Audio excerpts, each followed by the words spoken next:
Hi, everybody. Welcome to Phil and Dave's Excellent Adventures. Just Dave here. Today, I am talking about the movie Chip and Dale's Rescue Rangers. Trix, go ahead and lay down for me, baby. Thank you. Okay, this is going to be a spoiler review, so if you are concerned about spoilers, I would suggest you go and watch the movie first before you watch this review. The movie is streaming on Disney Plus. If you've got Disney Plus, it's on there already with the service. You don't have to pay extra for it or anything. The movie is about Chip and Dale, the Rescue Rangers, and sort of what happened to them since their TV show was canceled, and reconciling their friendship. So, as far as what I liked about it, we've got Andy Samberg playing Dale and John Mulaney playing Chip. I'm a fan of both of them, and I think they both did a good job in their roles. There's a Chip and Dale's joke they make at the beginning, which I think is funny because I always do think of the scantily clad male dancers when I hear the name Chip and Dale's. I don't know why. There's a Tenacious D song, Friendship is Rare, I think it's called, in the beginning off their first record, which is a song that I know so well that it took me a second to realize, oh, that's Tenacious D. They're playing Tenacious D in a Disney movie. That's pretty cool. We had a cameo from DJ Scat Cat in there, which I thought was really funny because, again, I'm of the age that I grew up with that kind of stuff. And a lot of actually cameos in there from non-Disney characters even. We had like Randy from South Park was in there. We had some Warner Brothers characters, some DreamWorks characters, and even some Nickelodeon characters, all of which are owned by other companies and not Disney. We did get some of the original voices in there as well. Tress MacNeille shows up to do Gadget, and she also very briefly plays Dale when they're speaking very quickly. Corey Burton, who was the original Chip, also does his voice when he's speaking very quickly. He played Zipper as well, and again, he plays his voice briefly for a second. Jim Cummings is in there as Fat Cat and a couple other characters. I always recognize Jim Cummings' voice when I hear it. And Alan Oppenheimer even shows up as Skeletor and He-Man, but he initially played Skeletor. We did have some changes. Eric Bana actually played Monty in this one, which I think he did a great job. I didn't realize it was him at first, but normally Peter Cullen or Jim Cummings would play Monty. Dennis Haysbert shows up as Zipper, so they do a quick little gag where Corey Burton does the traditional Zipper voice, and then he clears his throat, and it's very deep, resonant, kind of thick voice. We had an Ugly Sonic in there, which is really funny, actually. He's in there more than I expected, and Detroit native Tim Robinson does the voice for Ugly Sonic, so that's pretty cool. There's a lot of little kind of sight gag and quick jokes in there that I really liked. Coercive insurance I thought was funny.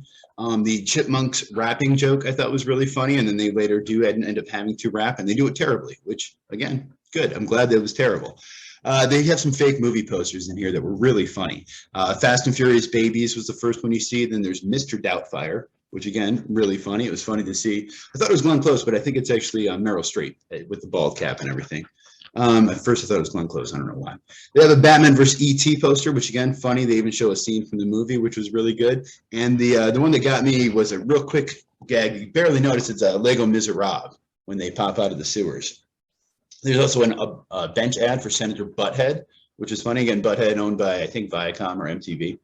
The Main Street gag I thought was really funny. They're walking down Main Street, which is sort of like Main Street in Disney World or Disneyland, and they see all these cute kind of characters, and Dale is revealing how they're all actually super shady and untrustworthy.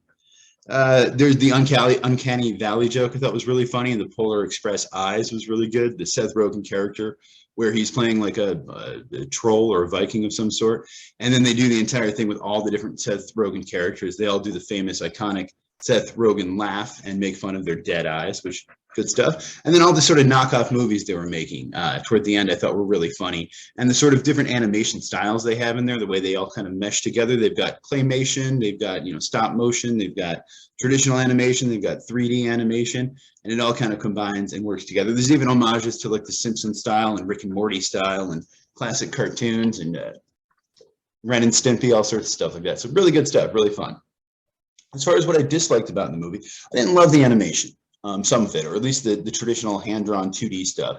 I thought, in particular, Monty looked a little odd, and I didn't like, it's a weird thing, but Chip's cheeks bothered me, sort of the way they did the hair on the side of his cheeks. A minor thing, but I didn't love it. They had Gadget and Zipper get together, which was an interesting choice. I don't remember the show much. I think I was a little too old for it. I think my brother watched it, but I was never a big fan of it. Yeah, and maybe there was some kind of joking, kind of hinting there, and that's what that was. I may have missed it, but yeah, they decided to have Gadget, who's a mouse, get together with Zipper, who is a fly, and have children. that are sort of have combinations of both of their qualities. Kind of a funny joke, but also I feel like, I don't know, if I had kids, I wouldn't enjoy explaining the logistics of that to them. I do wish there were more of the other Rangers in here. We do get a little bit of Gadget and Zipper at the end, but really just at the end. It would have been nice to see a true Rescue Rangers movie with all of the characters in there. And then I think really the main weak point for me is the character of Ellie.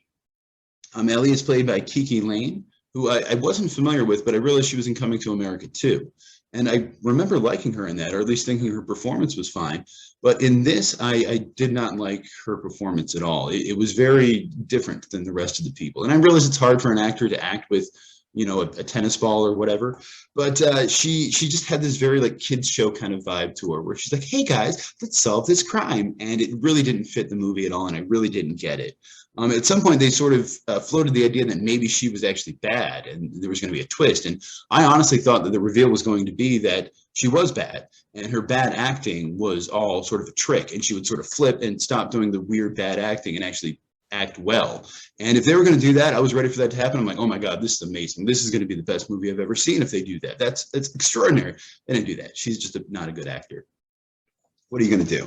I also think it's funny. She's way too young. They said she was a fan of the show. The show ran from 88 to 90. The actress was born in December of 91. I mean, she could have been a fan after the fact, sure, but why not get somebody who was in their mid to late 30s who probably grew up actually watching the show when it was airing live? Or why not get somebody who can act? There's plenty of actors who could have done that. I don't get it. And then the theme song. At the end, they sort of make a joke about, oh, instead of giving people the classic theme song, we're going to give them, you know, an updated, super serious take on it. And then they did. And it's Post Malone. I have nothing against Post Malone. He seems like a very nice young man, as my friend's mom says. But I don't care for his music. I hate auto-tune. Anytime I hear auto-tune, it makes me want to immediately stop listening to whatever it is. So and I was really hoping at least they would give us the original theme, which is much better and much more enduring as far as I'm concerned. But I don't know, you got to do what people think is popular, and I guess that's Post Malone. There you go. Other than that, the movie was directed by Akiva Schaffer, who was, of course, part of the Lonely Island trio with Andy Samberg. I think he did a good job with this. I forget who it was actually written by. I should have looked it up. I apologize. There does seem to be a lot of the Lonely Island style humor in here, but there's only 2 credited writers, and I don't think either of them were Lonely Island. I think they were some other sort of animation vets. The movie definitely has some Roger Rabbit kind of vibes to it, which is great. You know, everyone, I think, loves Roger Rabbit, and I don't think people really expected to see another version of Roger Rabbit in sort of the modern time with competition and streaming and all that. So that was really cool to see. And other than that, there's not a lot of people in this. Even I think Chip's dog is CGI, and I wasn't sure at first because it looks pretty close, but I'm fairly sure it's a CGI dog. And there was a moment up until we saw Ellie's character, I thought that there were no people in the movie at all. We did see some people in the background, and I thought maybe they were CGI. They were kind of blurry. And then I started thinking maybe even the actual like backgrounds we're seeing, the actual locations are just CGI, and the entire movie, you know, was CGI, which in that case would be pretty cool. And then I realized, well, that would be pretty expensive for a straight to streaming movie. And then, like I said, Ellie shows up and is very obviously an actual human being. Yeah, again, I wish the actors did a better job at it, but you know, you have what you have there.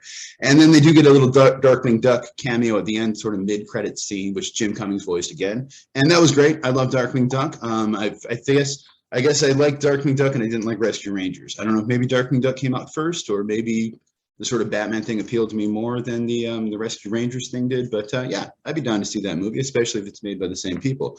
So overall, for me, I would give this movie an 8 out of 10. I think it was a really fun, really enjoyable movie. It was hard to find really things to criticize about it. And I think if you already have Disney Plus, and if you have kids, or if you ever watched the show growing up, you'd probably really like it. So I'm curious to know what you thought of it. If you did grow up with the show and you think it's sacred, are you upset that they you know, sullied the good name of your show, or were you not a fan of the show? Did you watch it? What'd you think of it? Let me know down in the comments below. Thank you so much for watching. Hope you have a great night, and I will see you here again next week.